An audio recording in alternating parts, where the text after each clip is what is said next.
Dubai, वो शहर जिसे दुनिया ने मॉडर्न दुनिया का सबसे बड़ा शॉपिंग पैराडाइज कहा। एक ऐसा शहर जहां मॉल्स सिर्फ शॉपिंग सेंटर्स नहीं बल्कि टूरिस्ट अट्रैक्शंस थे, जहां हर नया ब्रांड अपनी पहली मिडिल ईस्ट एंट्री को एक अचीवमेंट समझता था। लेकिन आज इसी दुबई के कुछ सबसे मशहूर रिटेल स्टोर्स खामोशी से बंद हो रहे हैं। कुछ स्टोर्स जिन पर रोज हजारों लोग गुजारते थे, आज उनके शटर्स हमेशा के लिए गिर चुके हैं। सवाल ये है कि आखिर ऐसा क्या हुआ? क्या दुबई की रिटेल एम्पायर टूट रही है? क्या ये सिर्फ चंद ब्रांड्स की नाकामी है या फिर एक बहुत बड़ी इकोनॉमिक वार्निंग? और सबसे हैरान कुन बात यह है कि कुछ ऐसे ब्रांड्स भी बैंड हुए जो रिटेल का फ्यूचर समझे जा रहे थे। आज हम जानेंगे दुबई के 7 मेजर रिटेल स्टोर क्लोजर्स की असल कहानी और वो रियल एस्टेट क्राइसिस जो धीरे धीरे पूरे रिटेल सेक्टर को हिला रहा है। दुबई की सक्सेस स्टोरी हमेशा शॉपिंग से जुड़ी रही है। जब शहर ने रेगिस्तान से उठकर दुनिया का बिजनेस और टूरिज्म हब बनने का सफर शुरू किया, तब मॉल्स उस ग्रोथ का सिंबल बन गए। दुबई मॉल और मॉल ऑफ द एमिरेट्स जैसे मेगा प्रोजेक्ट्स ने पूरी दुनिया के ब्रांड्स को अट्रैक्ट किया। लग्जरी ब्रांड से लेकर लाइफस्टाइल स्टोर्स तक हर कंपनी यहाँ अपनी जगह बनाना चाहती थी। लेकिन पिछले कुछ सालों में तस्वीर बदलना शुरू हो गई। सबसे पहला झटका तब लगा जब वेस्ट एल्म और पॉटरी बार्न जैसे प्रीमियम होम फर्निशिंग ब्रांड्स ने अपने स्टोर्स बैंड करने शुरू कर दिए। ये वो ब्रांड्स थे जो गल्फ के मिडिल और अपर क्लास कंज्यूमर्स के लिए स्टेटस सिंबल समझे जाते थे। वेस्ट एल्म मॉडर्न लाइफस्टाइल का नाम था, जबकि पॉटरी बार्न लग्जरी होम डेकोरेशन का सिंबल माना जाता था। दुबई के सबसे प्रीमियम मॉल्स में उनकी प्रेजेंस मजबूत थी और लगता था कि इनका बिजनेस कभी ख़त्म नहीं होगा। मगर फिर एक दिन दुबई मॉल में वेस्ट एल्म का फ्लैगशिप स्टोर खामोशी से बैंड हो गया। कोई बड़ी अनाउंसमेंट नहीं हुई, कोई प्रेस कॉन्फ्रेंस नहीं हुई, सिर्फ शेल्व्स खाली की गए और स्टोर हमेशा के लिए बैंड कर दिया गया। इसके बाद पॉटरी बार्न और वेस्ट एल्म के दूसरे स्टोर्स भी गल्फ भर में बैंड होने लगे। क्लियरेंस सेल्स लगन और कुछ ही महीनों में पूरा रीजनल नेटवर्क कोलैप्स कर गया। इस क्लोजर की सबसे बड़ी वजह थी रैपिडली बढ़ते हुए रेंट्स। दुबई के प्रीमियम रिटेल स्पेसेस इतने महंगे हो चुके थे कि लार्ज फॉर्मेट स्टोर्स के लिए प्रॉफिट बनाना मुश्किल होता जा रहा था। साथ ही कंज्यूमर्स ऑनलाइन शॉपिंग की तरफ मूव कर रहे थे। जब लोग फर्नीचर और होम डेकोर ऑनलाइन ऑर्डर करने लगे तो इतने बार फिजिकल स्टोर्स का खर्चा जस्टिफाई करना मुश्किल हो गया। इसके बाद दूसरा बड़ा नाम था डेबनहम्स, एक ऐसा डिपार्टमेंट स्टोर जो ब्रिटेन में 2 सदियों से ज़्यादा पुरानी हिस्ट्री रखता था। यूके में कोलैप्स होने के बाद भी डेबनहम्स ने मिडिल ईस्ट में अपनी सेकंड लाइफ हासिल कर ली थी। Dubai mall, mall of the Emirates और कई दूसरी लोकेशंस पर उसकी स्ट्रॉन्ग प्रेजेंस थी। लेकिन ये कमबैक ज़्यादा देर तक सर्वाइव नहीं कर सका। 2025 में डेबनहम्स ने दुबई मॉल वाला अपना फ्लैगशिप स्टोर बैंड कर दिया। कुछ महीनों बाद दूसरे स्टोर्स भी शट डाउन होने लगे। ये क्लोजर सिर्फ एक कंपनी का मसला नहीं था, ये ट्रेडिशनल डिपार्टमेंट स्टोर मॉडल की फेलियर की निशानी थी। आज का कंज्यूमर एक ही स्टोर में सब कुछ ढूंढने के बजाय स्पेशलाइज्ड ब्रांड्स और ऑनलाइन प्लेटफॉर्म्स को प्रेफर करता है। डिपार्टमेंट स्टोर्स का कॉन्सेप्ट धीरे धीरे पुराना होता जा रहा है। तीसरा नाम रिवर आइलैंड था, ब्रिटिश फैशन इंडस्ट्री का एक मशहूर ब्रांड जो सालों तक गल्फ मार्केट में ऑपरेट करता रहा। यूके में फाइनेंशियल प्रेशर और रीस्ट्रक्चरिंग के बाद कंपनी ने गल्फ मार्केट से भी एग्जिट का फैसला कर लिया। दुबई और कटार के स्टोर्स पर हेवी डिस्काउंट्स लगाए गए और फिर शटर्स परमानेंटली गिर गए। रिवर आइलैंड का केस यह दिखाता है कि ग्लोबल रिटेल प्रॉब्लम्स सिर्फ एक मुल्क तक महदूद नहीं रहती। जब पेरेंट कंपनी अपने होम मार्केट में प्रेशर फेस करती है तो उसके इंटरनेशनल ऑपरेशंस भी असर में आ जाते हैं।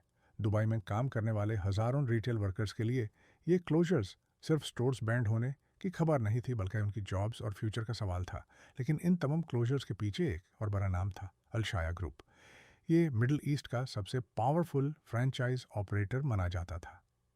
वेस्ट एल्म, पॉटरी बार्न, डेबनहम्स और रिवर आइलैंड सब किसी न किसी हद तक इसी फ्रेंचाइज नेटवर्क का हिस्सा थे। सालों तक अल-शाया ने वेस्टर्न ब्रांड्स को गल्फ मार्केट में इंट्रोड्यूस किया और एक्स्ट्रॉर्डिनरी सक्सेस हासिल की। मगर जब एक ही पीरियड में इतने सारे मेजर ब्रांड्स एग्जिट करने लगे तो एक्सपर्ट्स ने सवाल उठाना शुरू कर दिया। क्या प्रॉब्लम ब्रांड्स में थी या पूरा फ्रेंचाइज मॉडल प्रेशर में आ गया था? रियलिटी ये थी कि दोनों चीज़ें एक साथ हो रही थी। ग्लोबल रिटेल स्लोडाउन और लोकल रियल एस्टेट कॉस्ट्स ने मिलकर इस सिस्टम को कमज़ोर कर दिया। फिर आता है एक और शॉकिंग केस। एक ऐसा स्टोर जो रिटेल का फ्यूचर समझा जाता था। एक कॉन्सेप्ट स्टोर जो एक्सपीरियंस बेस्ड शॉपिंग पर फोकस करता था। इसका आइडिया ये था कि लोग सिर्फ प्रोडक्ट्स खरीदने नहीं बल्कि एक यूनिक एक्सपीरियंस एंजॉय करने स्टोर आएंगे। स्टोर में 150 से ज़्यादा ब्रांड्स थे और इन्वायरमेंट किसी शॉपिंग मॉल के बजाय एक लाइफस्टाइल डेस्टिनेशन जैसा लगता था। रिटेल एक्सपर्ट्स इस मॉडल को फ्यूचर बताते थे, लेकिन हैरत की बात यह है कि ये कॉन्सेप्ट भी सर्वाइव नहीं कर सका। हाई ऑपरेशनल कॉस्ट्स और चेंजिंग कंज्यूमर बिहेवियर की वजह से इस स्टोर ने भी अपने डोर्स परमानेंटली क्लोज कर दिए। ये क्लोजर एक पावरफुल मैसेज था। इनोवेशन इंपॉर्टेंट है, लेकिन अगर फाइनेंशियल मैथमेटिक्स काम नहीं करती तो सबसे क्रिएटिव कॉन्सेप्ट भी फेल हो सकता है। तो हेंटांटवर्सिस में दुबई रिटेल सेक्टर को एक और अनएक्सपेक्टेड शॉक मिला। रीजनल जियोपॉलिटिकल टेंशन्स ने पूरे मार्केट को हिला दिया। कुछ दिनों के लिए लग्जरी जायंट्स और इंटरनेशनल रिटेलर्स ने अपने स्टोर्स टेम्पोरेरीली बैंड कर दिए। एप्पल, गुची और कई दूसरे लग्जरी ब्रांड्स के आउटलेट्स पर लाइट्स ऑफ हो गईं। ये क्लोजर्स परमानेंट नहीं थे, लेकिन इन्होंने एक इम्पॉर्टेंट रियलिटी एक्सपोज कर दी। दुबई खुद को दुनिया का सेफ बिजनेस हब प्रेजेंट करता है, लेकिन रीजनल इंस्टेबिलिटी का असर उस पर भी पड़ सकता है। इन्वेस्टर्स और कंज्यूमर्स दोनों अनसर्टेनिटी को पसंद नहीं करते।